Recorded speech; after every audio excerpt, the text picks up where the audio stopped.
Olá, meus queridos, bom dia, tudo bem? Estamos aqui para mais uma aula da nossa EBD e eu gostaria de agradecer cada um que está assistindo, né? Cada um que está participando, assistindo às nossas aulas, não tem deixado de ter a comunhão, de comparecer à nossa EBD. É muito importante, né, que a gente continue a nossa vida de estudo bíblico, a nossa vida de oração e comunhão com Deus. Tá bom? Antes de tudo, eu queria lembrá-los do desafio que o professor Murilo lançou para a gente na semana passada, que são as 13 cartas de Paulo em 13 semanas. Então, nós temos 13 semanas para estudar todas as cartas de Paulo. Romanos, Coríntios, Gálatas, Efésios, Filipenses, Tessalonicenses, Timóteo. Ou seja, nós temos todo um tempo, né, que nos foi dado. Então eu te peço que aproveite esse tempo, né, para se aproximar mais e também porque isso vai te ajudar na nossa revista, né, na revista que nós estamos estudando, né, que são 13 novas mensagens, justamente falando sobre as cartas de Paulo, meus queridos.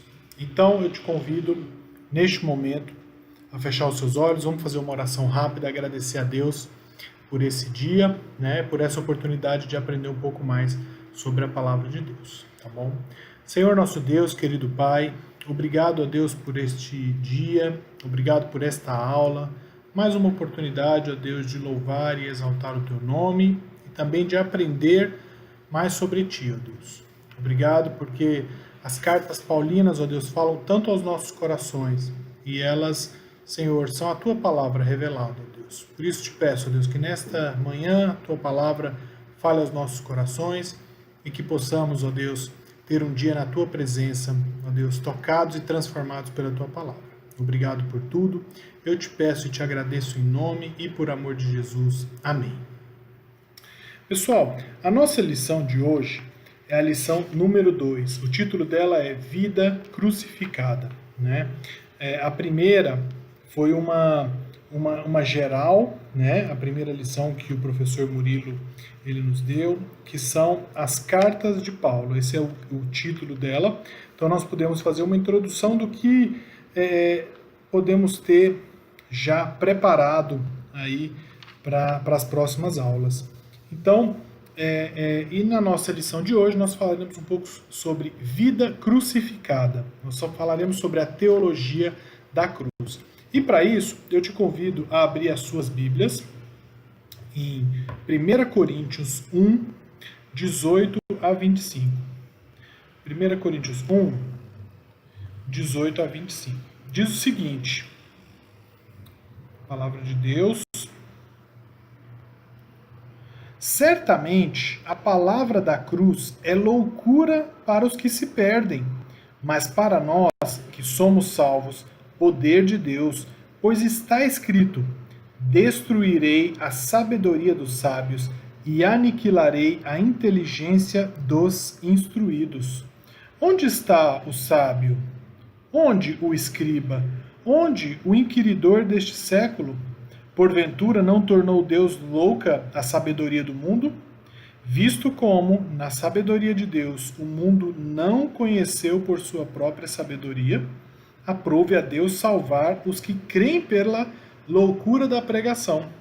Porque tanto os judeus pedem sinais, como os gregos buscam sabedoria. Mas nós pregamos a Cristo crucificado, escândalo para os judeus, loucura para os gentios. Mas para os que foram chamados, tanto judeus como gregos, pregamos a Cristo, poder de Deus e sabedoria de Deus, porque a loucura de Deus é mais sábia do que os homens e a fraqueza de Deus é mais forte do que os homens.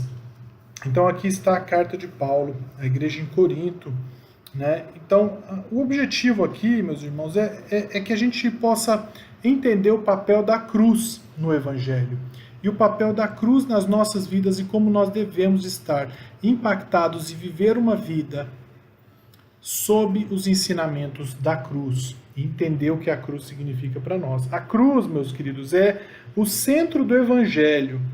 Ela é, de fato, um escândalo para a mente decaída, o poder e a sabedoria de Deus para a salvação e o modo de vida dos verdadeiros crentes. A cruz tem significado espiritual, ou seja, o sacrifício de Jesus realizado nela. Entender o significado da cruz é indispensável para uma vida crucificada em Cristo, como todos nós devemos entender. Então a cruz, o papel da cruz nas nossas vidas, ele é fundamental. Todos nós sabemos que a cruz foi o sacrifício de Jesus Cristo por nós. Esse sacrifício em prol da nossa salvação, foi o resgate feito, né? O resgate pago, o preço pago para a nossa salvação, para o nosso perdão eterno. Esse é o significado. Então, nós entenderemos hoje que a cruz é o ponto central da teologia de Paulo, que justamente nós estamos estudando nesse trimestre. Então, a cruz, ela é o ponto central de tudo isso, e também buscar viver uma vida crucificada em Cristo, que deve ser a de todo crente. Nós devemos todos os dias, né, ser crucificados junto com Cristo, né? Sofrer também, nós devemos todos os dias sofrer a crucificação, né, no sentido de lembrar que nós somos livres, nós tivemos o nosso perdão por conta do sacrifício de Jesus Cristo na cruz do Calvário. Isso tem diversas implicações, meus queridos, e diversas implicações. Não é simplesmente um ato que aconteceu. Esse ato, ele transformou a humanidade e ele transformou as nossas vidas. Foi através do sacrifício na cruz do Calvário que nós fomos remidos, que nós tivemos os nossos pecados perdoados. Foi através do sacrifício na cruz que nós não tivemos a condenação eterna. Foi onde Deus, na sua infinita graça e misericórdia, nos poupou da condenação eterna, nos poupou de um castigo muito maior e salvou aqueles a quem Ele escolheu, né? Então nós precisamos lembrar do sacrifício e da cruz, do papel da cruz nas nossas vidas. O primeiro ponto nosso, ele diz o seguinte, que a cruz ele é o escândalo, né, e a superioridade da cruz. Nós vimos essa palavra nos nossos textos bases, né, a palavra escândalo, né, e também nós precisamos reconhecer a superioridade da cruz. Paulo, gente, reconheceu a dificuldade humana em aceitar a cruz. Paulo, ele reconhece isso. 1 Coríntios 1,18, o texto que nós lemos, diz, certamente a palavra da cruz é loucura para os que se perdem, mas para nós que somos salvos é um poder de Deus. E Paulo reconheceu isso na carta. A grande dificuldade do mundo é entender como é que seria possível, meus queridos, e vocês vão concordar comigo, como é que seria possível que o Messias, Salvador deste mundo, fosse condenado numa cruz, num pedaço de madeira? Né? Como que poderia ser o Filho de Deus pudesse morrer numa cruz e essa cruz fosse justamente o elemento decisivo, né, para a salvação dos pecadores? Isso é loucura para aqueles que estão em queda. Isso é loucura para o mundo, meus queridos. O mundo não aceita.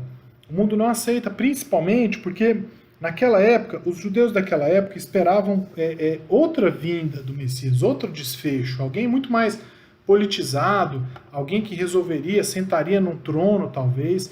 Então, é loucura para o mundo aceitar que o sacrifício na cruz do Calvário é aquele que perdoou os nossos pecados. A cruz de Cristo, ela entra em choque e contradição com a sabedoria humana. Isso mesmo é uma loucura. Os sábios humanos jamais poderiam imaginar, meus queridos, jamais poderiam imaginar que a cruz do Calvário, uma cruz de madeira, seria o instrumento utilizado para o sacrifício que salvaria as nossas vidas e nos daria a vida eterna. Nós precisamos ser gratos e lembrar disso e saber que nós entendemos porque nós somos salvos e remidos, mas para o mundo isso é loucura. Né? E a gente continua a nossa leitura lá no nosso mesmo texto base. Né? Onde está o sábio? Onde o escriba? Onde o inquiridor deste século? Né? Porventura não tornou Deus louca a sabedoria deste mundo? Visto como na sabedoria de Deus o mundo não o conheceu por sua própria sabedoria. O mundo não o conheceu por sua própria sabedoria. E aprove a Deus salvar os que creem pela loucura da pregação. Porque o mundo não reconheceu, antes do sacrifício de Jesus Cristo, o mundo não reconheceu, não aceitou, se curvou perante outros ídolos. o mundo se curvou perante outras linhas de pensamento, outros deuses. O mundo se curvou, o mundo se desviou e teve a oportunidade. Deus se revelou no Antigo Testamento de diversas formas, mas o mundo, as pessoas não aceitaram, as pessoas simplesmente elas fugiram para um outro caminho, né? A cruz revela para o mundo tanto o caráter de Deus como santo e ao mesmo tempo o verdadeiro caráter do ser humano como pecador. E esse escândalo, né, porque a cruz era uma vergonha, meus queridos. A cruz era uma vergonha. Era um bandido, um assassino que iria para a cruz. Jamais poderia um judeu daquela época, conhecedor da lei, imaginar que um sacrifício na cruz poderia ser a salvação dos pecados. Né? Eles imaginavam, né, eles comparavam com os sinais dos antigos testamentos, do Antigo Testamento, e isso era confusão, era loucura. Aqueles que iam se perder realmente iam continuar loucos. A cruz não condizia com as expectativas, né, que eles tinham. Né, os judeus esperavam um político que ia libertar Roma, assim como eu falei. Esperavam alguém que fosse sentar, um político que fosse gerenciar, que fosse conversar, que fosse criar um diálogo, aceitar algumas coisas, outras não. Não era isso. Deus enviou o seu próprio filho, se fez carne, mandou para o pior sacrifício que pudesse existir naquele momento. Né? E a loucura, né? Nós falamos do escândalo. O escândalo é o quê? Não acredito que essa cruz vai ser usada para isso. Estou esperando um rei, né? Mas uma cruz do Calvário, um sacrifício. Né? E a loucura para os gregos era o fato de ser absurdo o sangue derramado na cruz ser capaz de acabar com o pecado e conseguir a salvação.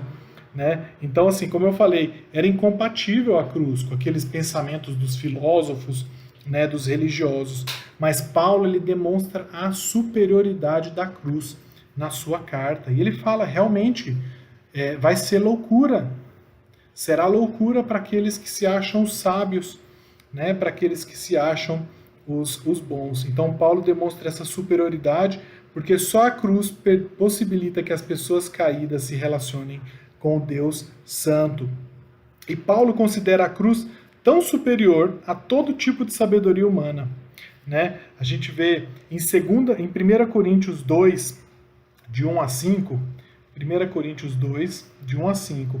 Olha só, eu, irmãos, quando fui ter convosco, anunciando-vos o testemunho de Deus, não o fiz com ostentação de linguagem ou de sabedoria, porque decidi nada saber entre vós, senão a Jesus Cristo e este crucificado. Olha só, e foi em fraqueza, temor e grande temor que eu estive entre vós. A minha palavra e a minha pregação não consistiram em linguagem persuasiva de sabedoria. Ou seja, Paulo está dizendo aqui, quando eu fui ter com vocês, eu não quis fazer uma linguagem muito complexa, não. Eu esqueci tudo. Toda essa linguagem de sabedoria, toda essa linguagem técnica, mas em demonstração do Espírito e de poder, para que a vossa fé não se apoiasse em sabedoria humana, e sim no poder de Deus. Isso é maravilhoso, meus irmãos. Mostra que a cruz é suficiente para a conversão de pecados. A cruz é o único elemento, o sacrifício de Jesus Cristo é o único elemento capaz de salvar pecadores. Foi o único ato capaz de nos salvar. Então o apóstolo ele não estava nem um pouco preocupado com a opinião ou gosto das pessoas. Paulo, naquele momento, olha, eu não estava preocupado se eu entender de uma forma ou outra, não. Eu fui pregar realmente a cruz, a essência da cruz, porque essa é a mensagem de salvação. Né? Então essa foi para explicar o escândalo e a superioridade. Né? Por que a cruz ela foi um escândalo? Porque as pessoas realmente não imaginavam que o remidor dos pecados morreria num madeiro. Né? E ela foi loucura, né? Porque era um absurdo. As pessoas não conseguiam imaginar como o sangue derramado poderia salvar pecados. E aí nós precisamos lembrar de todas as profecias do Antigo Testamento que já anunciavam isso, mas as pessoas de coração duro, por isso que elas viam isso como uma loucura. né? Quando a pessoa tem o coração duro, e meu querido adolescente, eu falo para você, às vezes na vida o esfriamento da igreja faz com que os nossos corações fiquem duros para entender a palavra de Deus. Às vezes você se distanciou tanto que o seu coração se endureceu e para você isso aqui, a palavra da cruz pode ser uma loucura. Às vezes você pode pegar a palavra de Deus e achar, nossa, isso é loucura, não é possível que isso está certo. Por quê? Porque o nosso coração duro, ele faz com que nós pensemos, como os judeus, como os gentios daquela época, de que tudo aquilo que estava acontecendo era loucura para eles. Né? O nosso segundo ponto, meus queridos, ele fala sobre o poder redentor da cruz. E aí eu convido você para abrir em Romanos 3, do 24 até o 26. Romanos 3, 24 até o 26. 24 diz assim, vamos lá, acompanhe a leitura aí.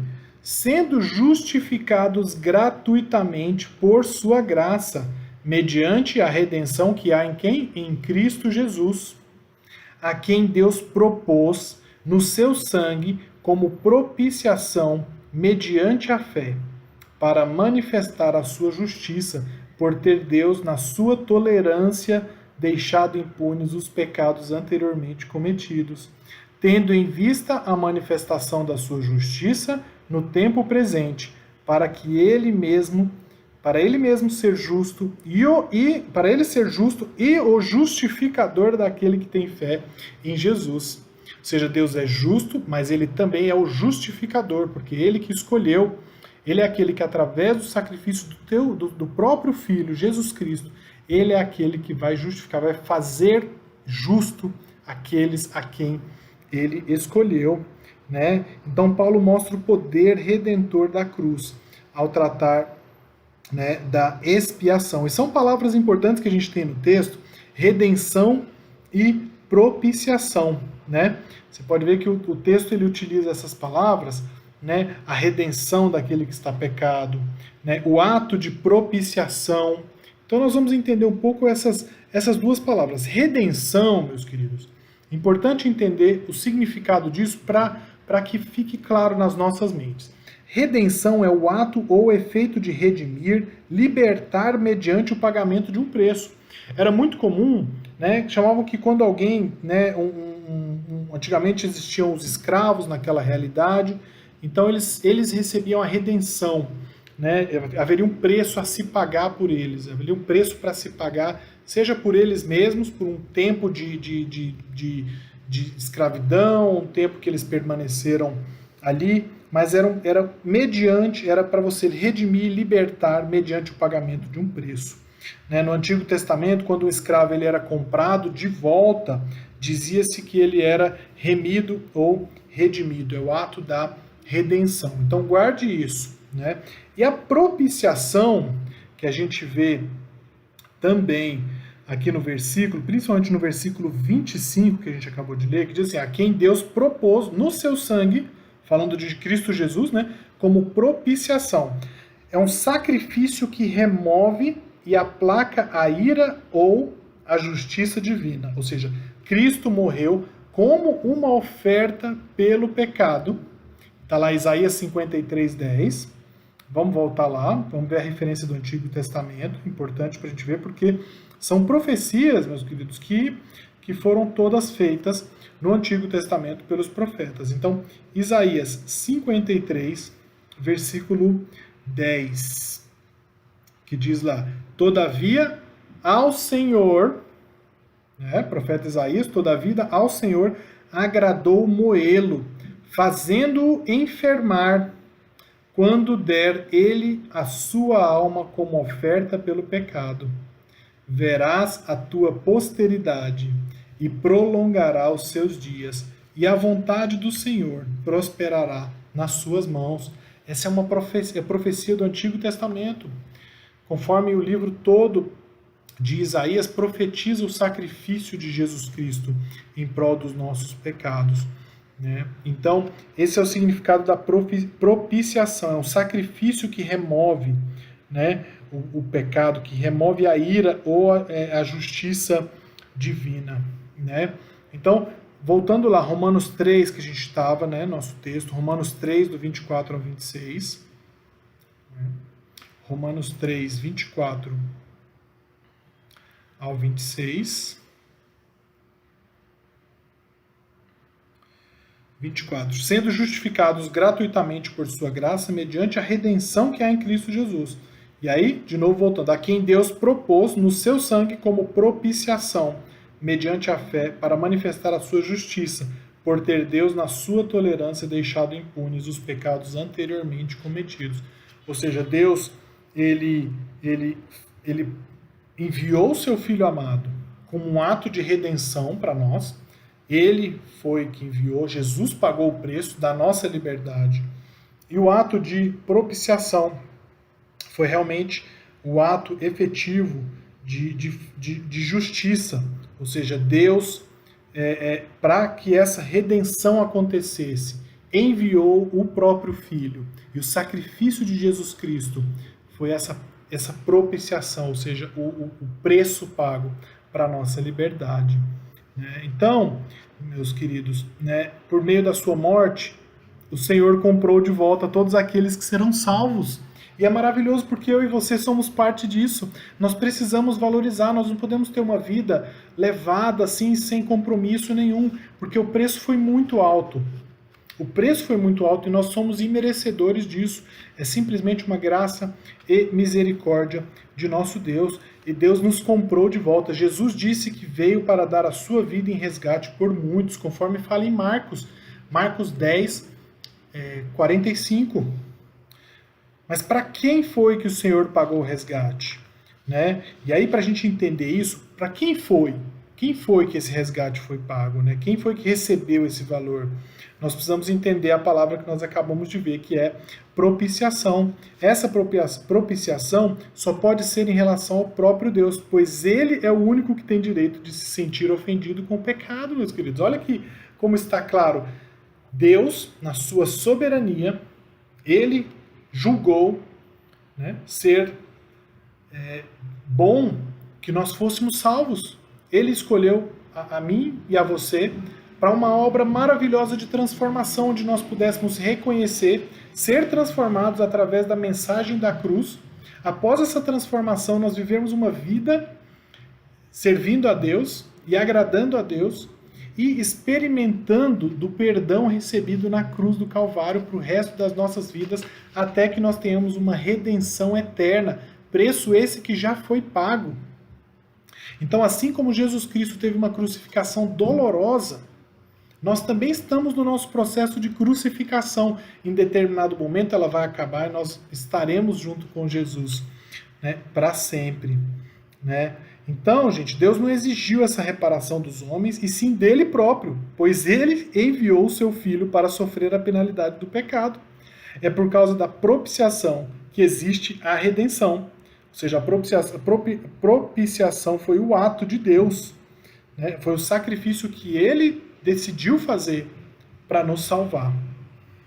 E é por causa da propiciação que existe essa redenção, e essas duas coisas se manifestam algo que é maravilhoso, meus queridos, manifestam a justiça de Deus. A cruz, portanto, é a grande manifestação visível da justiça de Deus.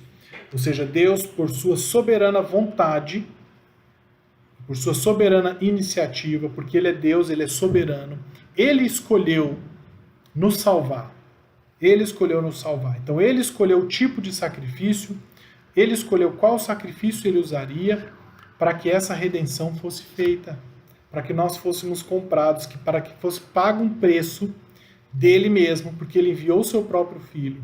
Então ele pagou esse próprio preço para nos salvar. Carregou sobre ele os nossos pecados, o pecado que era meu e seu, ele carregou sobre os seus ombros para que nós fôssemos salvos.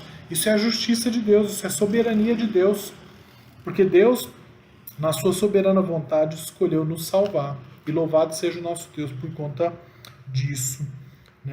Então, meus queridos, é importante que nós tenhamos muito claro que, primeiro, essa mensagem pode ser escândalo para alguns, pode ser loucura para alguns, mas ela é mensagem de salvação para aqueles a quem Jesus Cristo escolheu. né? E o segundo ponto, que essa cruz tem um poder redentor maravilhoso. É a mesma cruz que me salvou e te salvou. Amém? E o terceiro e último ponto da nossa lição é que a cruz tem que ser usada como modo de vida pelo cristão. A mensagem da cruz é o coração do evangelho.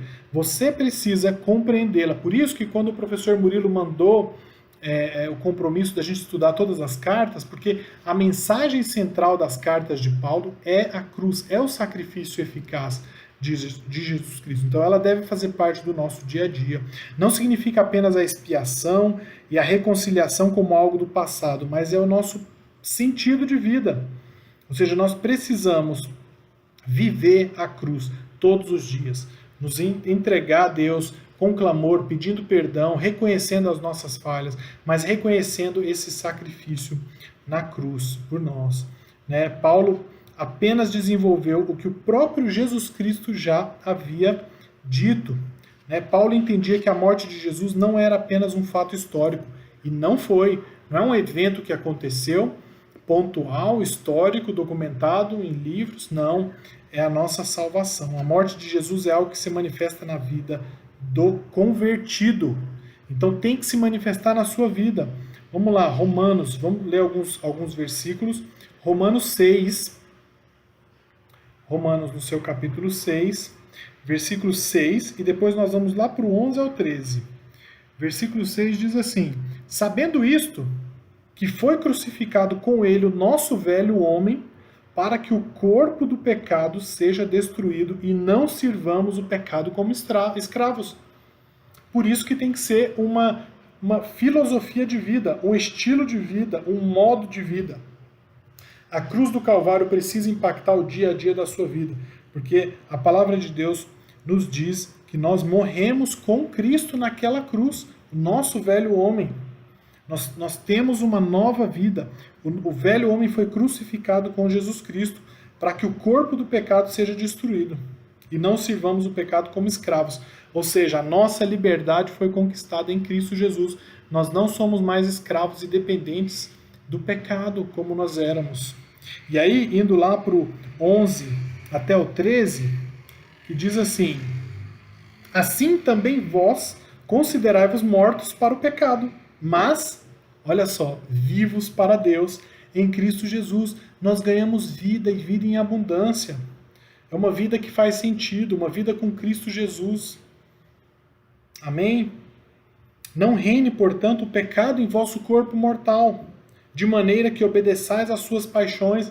Não, senhor, não pode ser um cristão que vive conforme as suas paixões, que faz o que quer, que em qualquer momento está desviando para um lado, para o outro.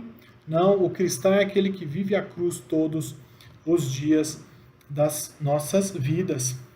Nem ofereçais cada um os membros do seu corpo ao pecado, como instrumentos de iniquidade. Mas ofereceis a quem? Oferecei-vos a Deus como ressurretos dentre os mortos, e os vossos membros a Deus como instrumentos de justiça.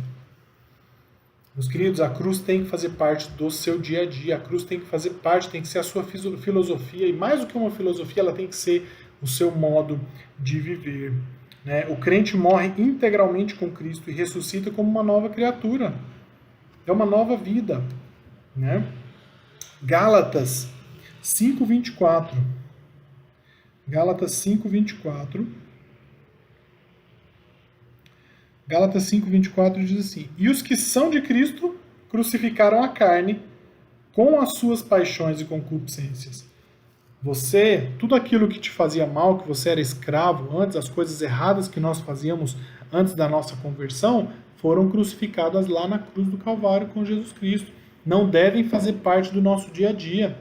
Alguns lugares que a gente frequenta, algumas conversas que nós temos, algumas redes sociais, algumas páginas que a gente segue, algumas piadinhas que nós participamos, algumas coisas que nós fazemos, vídeos nossos que nós postamos, fotos que nós postamos, que muitas vezes denigrem a nossa imagem, que fazem parte lá daquele velho homem, coisas que geram escândalo, geram mau testemunho nosso. Você é cristão, meu querido. As práticas antigas e as práticas velhas do mundo ficaram para trás, morreram lá na cruz do Calvário. Não busque alimentar de novo a sua mente com isso. Não busque trazer essas coisas, porque isso foi crucificado lá atrás. Você não é mais escravo disso, né? O ponto-chave para conseguir evitar as obras da carne é o quê? Produzir o fruto do Espírito, né? Produzir o fruto do Espírito. E não é um esforço pessoal, mas é a cruz. É a eficácia da salvação na cruz. Não é o seu esforço, mas sim o sacrifício que já foi feito. Né? Se a carne e as paixões estão crucificadas, as obras malignas não terão forças para crescer. Elas podem, o inimigo ele é astuto, ele pode vir tentar te buscar, colocar armadilhas, mas esse sacrifício ele é eficaz, ele não permitirá. Ele permitirá que você escape de tudo isso e tenha uma vida firme com Deus, né? Então, assim, quando a gente busca essa intimidade com Deus e busca essa proximidade, nós estamos blindados cada vez mais quanto às armadilhas do inimigo. Então, reflita no que a cruz realmente representa para vocês, né? O que significa realmente carregar a cruz, né? E fazer com que ela se torne um símbolo e um instrumento e um modelo de vida para cada um de nós. A cruz ela é o símbolo da morte, morte como punição pelos pecados, né? Que é a obra de Jesus Cristo na cruz, e morte como modo de vida em relação ao pecado. A cruz ela é muito mais do que um ato histórico. A cruz foi um instrumento utilizado por Deus para a redenção dos nossos pecados. Foi a forma que Deus utilizou, foi o preço que Deus, na sua soberana justiça, escolheu para pagar, para que nós fôssemos remidos. Então, que Deus abençoe cada um de vocês.